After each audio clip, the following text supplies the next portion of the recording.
금일 시장의 가장 핫한 이슈, CNBC의 메인 톱뉴스 사우디의 공격 이후 브렌트유의 가격이 가장 높게 올랐다라는 이야기. 전 세계 공급량이 줄어들 것으로 해서 유가에 대한 프리미엄이 발생했다. 이 사우디의 아람코라는 기업이 IPO를 지금 진행 중이면서 그 기업 공배의 주관사가 지금 모건 스탠리냐, JP 모건이냐, 아니면 골드만삭스냐, 주관사로 지금 선정이 될 상황에서 흥행몰이를 위한 부분들도 분명히 있다. 그러한 부분들이 끼어들면서 이게 핫 이슈가 됐죠.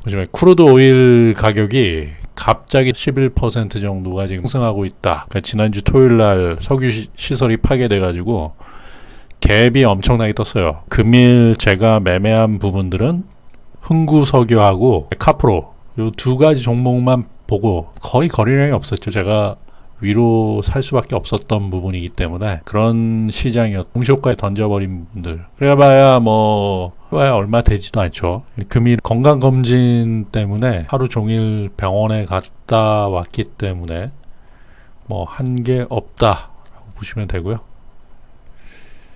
한창제지하고 파워넷 같은 경우는 시간의 단일가에 조금 사봤다라고 보시면 돼요. 4885 하면 영화의 추적자, 연쇄살인범, 그게 4885를 파워넷이 계속 4885를 지지를 받는 부분들이 있어가지고 글쎄요, 4885 정도가 지지가 된다라고 하면 이것도 한번 슈팅이 나오지 않을까. 근데 아주 좋아 보이진 않은데 전환사채를 얘네들이 팔기 위해서, 전환사채 물량을 팔기 위해서 일정 부분 슈팅이 한번 나올 수 있다라고 봐서 그 부분을 보고 이제 세력들이 어차피 주가를 움직이는 부분들이기 때문에 한번 보고 있는 부분들이에요. 파워넷도. 이거는 오늘 황교안 씨 출발을 하면서 마지막에 6시에 베팅을 했던 부분이고요. 중요한 거는 이 국제유가가 이렇게 오르면 초반에는 이제 정제 마진에 의한 정유주라든지 유가 관련주들이 오를 수가 있죠. 근데 이러다가 쉐일 오일을 풀다든가 이러한 부분들이 또 나와가지고 유가가 갑자기 3% 5%씩 급락을 한다라고 하면 또 국제유가 오르는 게 과연 우리나라 경제에 좋은 것인가. 굴뚝주 같은 경우가 일정 부분 상승할 수 있는 계기가 될 수는 있어요. 이게 어떻게 될지는 지켜봐야 될 것이다 라고 보고, 일정 부분 오른 다음에 그게 추세로 연결되기 위해서는 영업이익이라든지 이러한 부분들이 나와. 지금은 이슈로 오르는 부분들이고, 어떻게 보면은 헤지펀드도 예측을 못한 부분들이에요. 주말에 돌발적으로 예멘에서.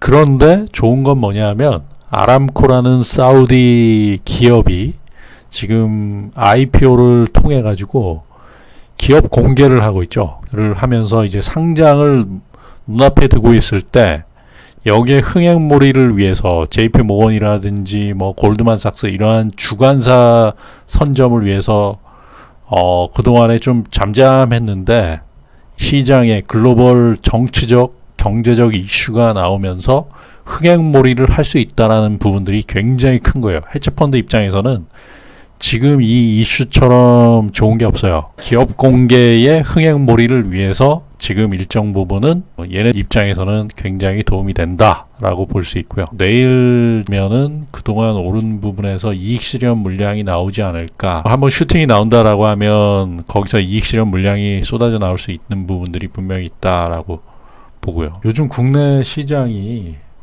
워낙 좋기 때문에 해외와 좀 연동되지 않는 부분들도 분명히 있고 경협주들이 좀 움직이는 부분들이 있었다 라고 보시면 되고요. 제약바이오가 조금 움직이기 때문에 금일 시총이 큰 제약바이오 쪽에서 움직이기 때문에 코스닥이 1.3% 정도까지 올랐다라고 봐요. 아람코라는 사우디 이 석유기업의 IPO를 빌미로 해가지고 이번 이슈가 IPO 흥행몰이 쪽으로 해서 단발성으로 끝난다라고 하면 이 부분은 다시 별로 좋지 않을 수도 있기 때문에 조금 지켜봐야 된다라고 볼 수 있어요. 그러니까 지금은 시장에 유동성이 풍부하기 때문에 유가 쪽으로 돈이 조금 흘러 모이는 부분들이 있고요. 근데 국내 해외 선물을 하는 트레이더들이 다 여기 모여 있을 거예요. 많이 베팅을 할 것이다 라고 보고요. 시가 부근에서 지금 움직이는 부분들이 있다 라고 보시면 되고요.